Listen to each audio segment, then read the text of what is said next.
Take a good look at this photo. It's a person looking outside. It is raining out. You may think of something immediately as it comes to your mind. But today we're going to practice looking at pictures and writing from different perspectives. For example, this person who, based off their hand, looked to be a little bit older. Perhaps their thought of this picture, their perspective is that they won't be able to go out and meet their friends for a walk because the rain just makes it too slippery. Take another perspective. Perhaps someone has a garden outside and they're just so thankful for the rain. They're just needing it to rain to water their vegetables and their plants.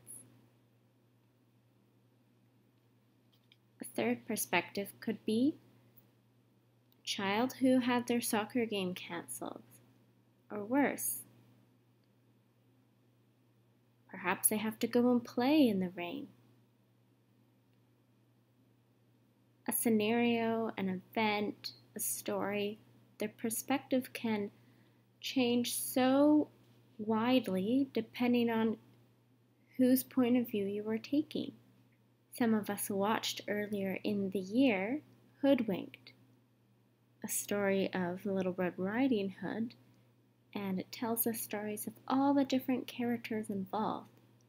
That's a great example of a perspective flip, a fractured fairy tale. So today your task is to look at two different photos, and this can be done either on the word sheet that is uploaded on the day plan or by filling out the form. You're going to look at two different pictures and write more thoughtfully from two different perspectives. So when I say thoughtfully, what I really mean is not just a single sentence. So your first picture is here, and you're asked to write what the goalie thinks. What is the goalie's perspective?